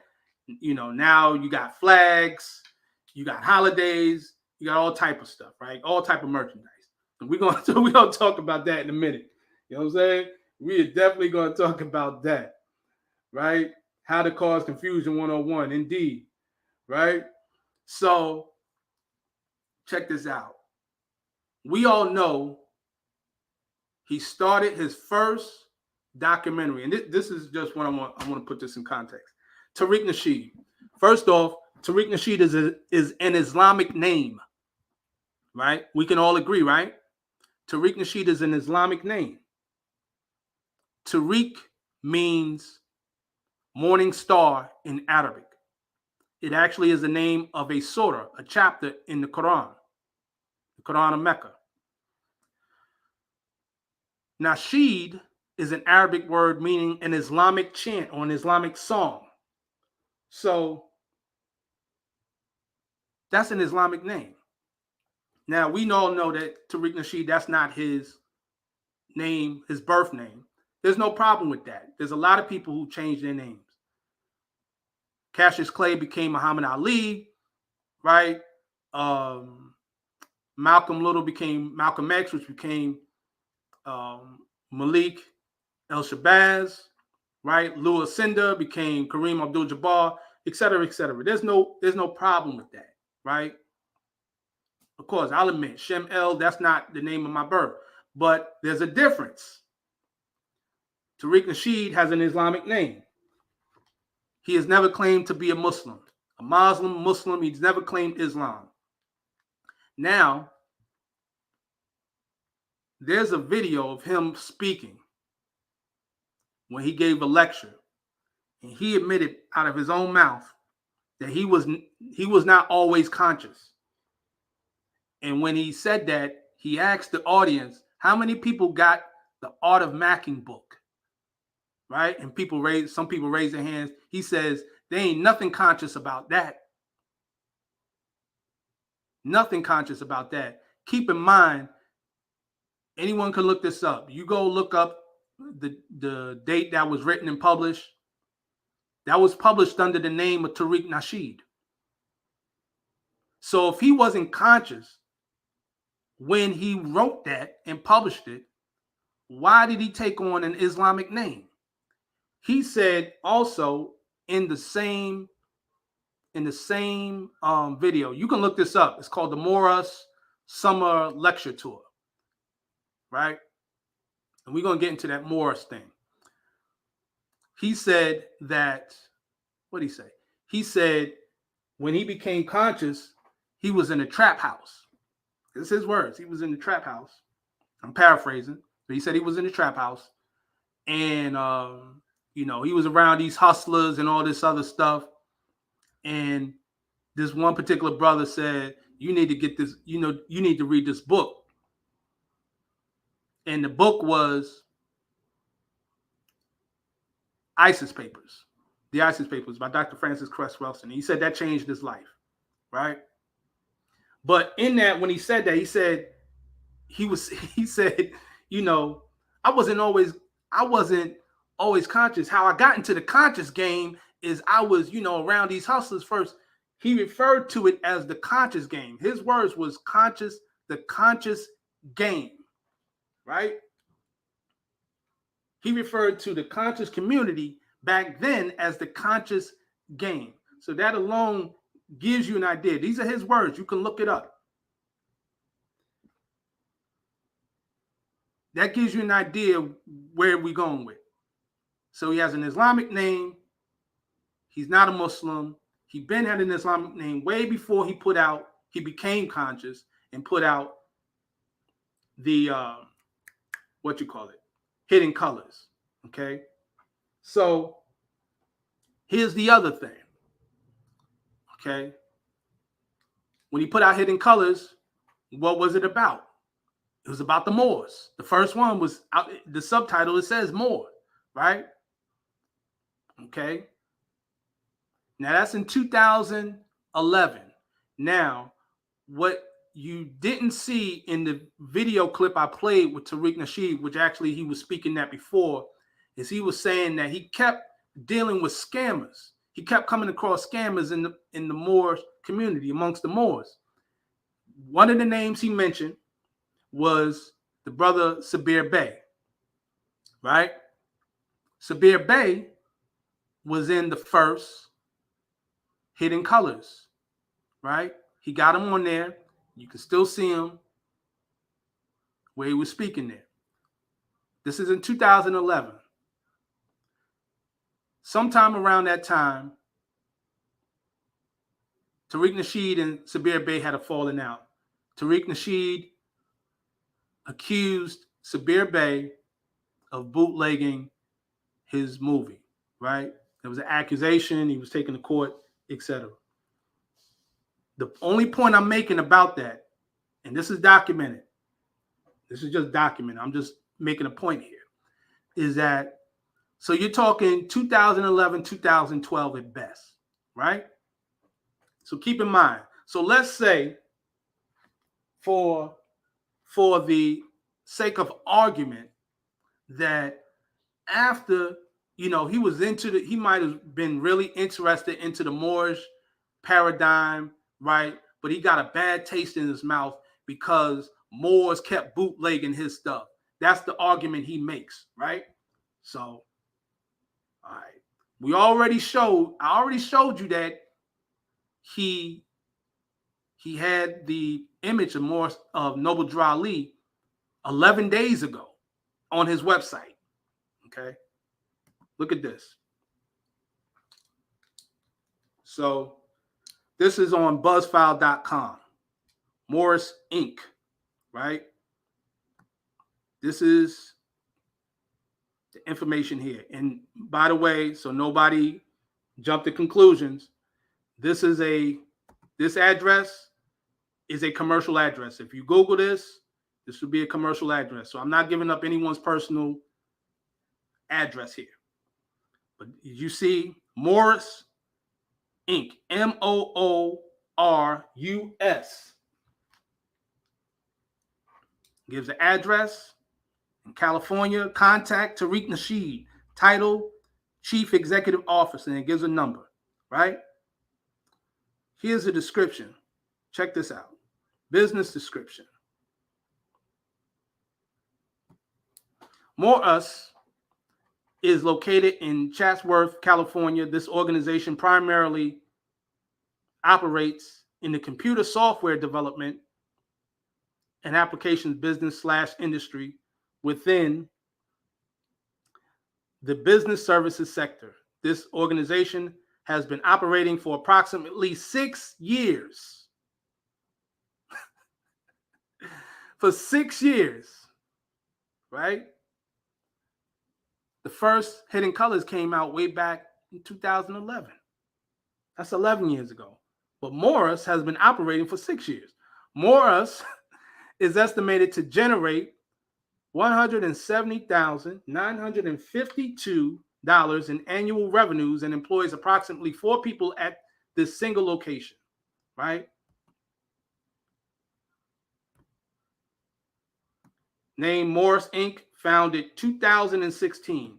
So tell me, if the Moor thing was such a bad thing, based on your experience, so if Tariq, this is in reference to Tariq Nasheed, if Tariq Nasheed felt that the whole Moor thing, right, was such a bad thing,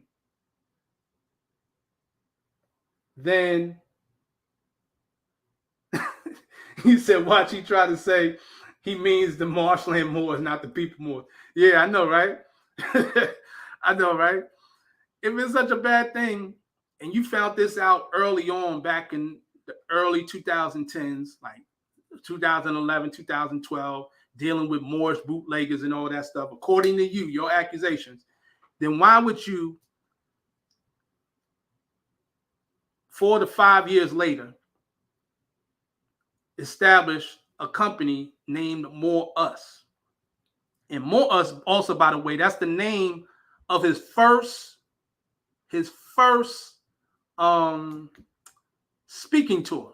His first speaking tour after he put out the Hidden Colors documentary was entitled MOORS. You can look it up. MOORS, like Moorish, MOORS, a play on the words. Literally, it is, I'm trying to think what it is. You can type on YouTube, MOORS Summer Lecture Tour. You go on YouTube and you type that up, you'll pull it up. You know what I'm saying? And that's where he talks about how he got into the conscious game, as he puts it. So MOORS is a software developing company, right? This is what MOORS was supposed to be. It's supposed to be a social networking app, right? As you see, it says video unavailable. This video is no longer available because the YouTube account associated with this video has been terminated. So he terminated the account associated with MOORS.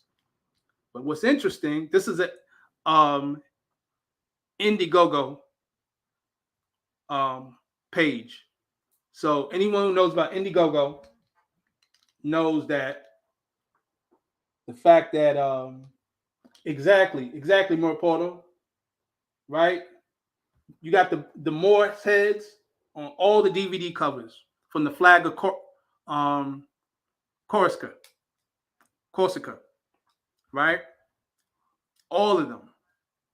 Every hidden, every Hidden Colors documentary, he kept that image. He never changed it, right? But it gets deeper than that. So, MOORS, the new name in social networking, the world's first social media app that is centered around the empowerment of melanoid people. Okay? MOORS Inc. That's the company I just showed you.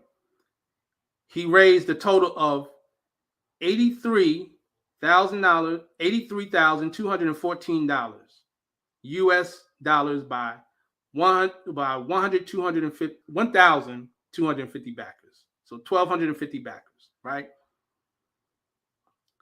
$67,403 US dollars by 1,051 backers on April 19th, 2016. So back in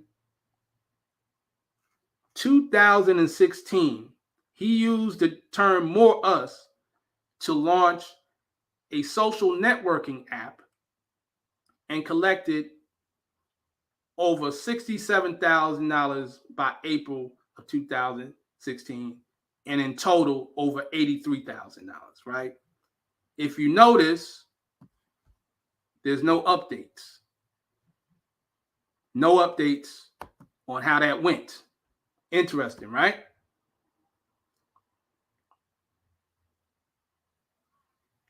Okay, so watch this. And you see right here, it says the Moorish t-shirts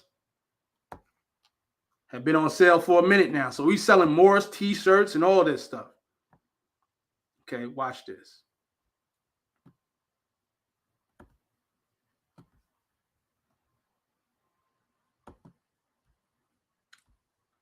When you look now, you'll find that app of Moorish doesn't exist. Exactly. Right. Right. But he's going to call Drew Ali a scammer. Exactly. The word Moorish doesn't exist. There is no Moorish, MOORS social app. What he changed it to was Foundational Flex. Still by the company, MOORS Inc. Right? So he switched it up. And you see the image here. You got the play on the flag and all of that. So he's playing on the foundational Black American thing. Right? Look at here. So you'll see it. Foundation Flex, is the world's first social networking app for foundational Black Americans to connect and share information about their lineage. Users can post updates, links, pictures, or videos on their main feed. There is also a private chat section where users can correspond one-on-one with other users. The app also has an easy-to-use family tree section where users can post names, images, locations, and dates of their family lineage, right? So I won't bore you with the reviews of that. Okay. Now, also, MOORS put up this. Moorish Kingdom. So you can't get around this one. You can't say this is about the marshlands. Taking you back to the Middle Ages, Moorish Kingdom is a brilliant mix of action and adventure, an experience unlike any other, with amazing graphics, vicious combat, and staggering boss fights. Moorish Kingdom by Tariq Nasheed. iPhone, iPad. It's been removed from the App Store. There you have it. Right? He built himself up off of the Moorish thing, and then he did the switch. Right? So, listen. I'm gonna end it off like this, and I'm going to stop the screen sharing. But I want y'all to think about this. This man went on for over 20 minutes talking about Noble Drew Ali is a scammer, and I went this long because I had to address each point. That's how many lies this guy said. That's the only reason why this live stream is this long. But what's interesting when you talk about scamming, and I'm not going to accuse nobody of scamming, but Tariq Nasheed had a well-known celebrity on at least one of his documentaries. And this guy,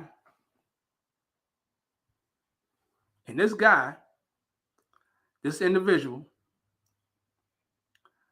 said some things recently about Tariq Nasheed.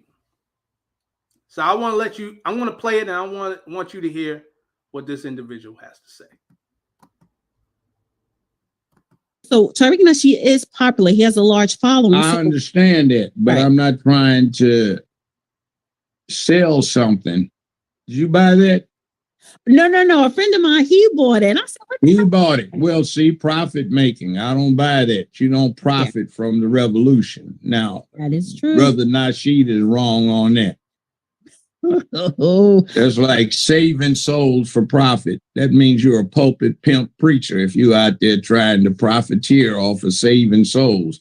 You're supposed to wear drab robes and stuff and hair shirts and suffer because you are trying to get yourself to heaven by showing other people the way. But no, you driving big cars and fancy suits, and your wives are wearing fur coats and a lot of bling. That's just pimping the pulpit.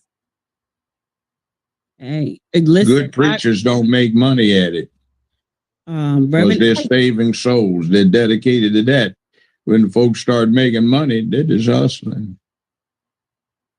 Same thing about lawyers. Maybe too many of the young black lawyers don't do anything for the cause and to make a difference. They're just out trying to make money out of it. Nothing wrong with making money, but how about something for the cause? Maybe it's about funding the revolution. It ain't funding no damn revolution. Tut language. And besides, you don't want to get into that because those guys that have been cooperating with Twitter with those 3 capital letters that have been going after us and most of the good citizens for the last 100 or so years, they'll just get on your butt. Mm-hmm. So, Kwanzaa, do you think that's a money grab too? So I'm going to leave it right there. Okay. And I'm going to stop sharing the screen, y'all. Look, I appreciate everyone who stayed on.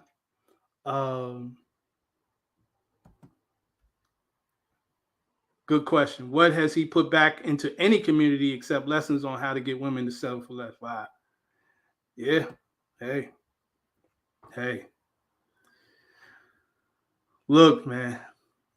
All I'm doing is responding. All I'm doing is responding to the slander. I'm not even getting into the back and forth. I'm not getting into the attacking. Me personally, anybody else, that's on them. If they want to do that. All of this is stemming from his personal issue with another person on the internet, somebody else on YouTube. That's his issue, right? You know, we know about the issue that took place, you know, his beef with good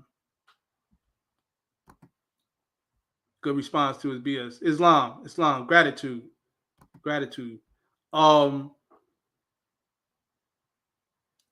You know what I'm saying? It's all good. Like, this is the crazy thing. Like I said, we all know about his issues with the brother Tahaka Bay. We all know this back and forth. Instead of that issue being just a personal issue, one person against another, he went out of his way to attack an entire organization and attack the founder, knowing good and well that he built himself off of that. He built himself off of the Moorish movement. He used Noble Drew Ali's image repeatedly, right? And has financially gained as a result. That's the fact. So again, I'm not going to go into his personal life and all this and that. You know, that's personal. I'm just addressing, again, the slander. This is just a response to the slander. And again, I'm going to end it off with this. And before I say peace, to anyone who's watching this, If you identify yourself as foundational Black Americans, FBA, what have you, all I ask sincerely, Islam more, Islam, gratitude for getting on. All I ask is that you go to a local temple. If you really want to know about the temple, go to a local temple and have a conversation.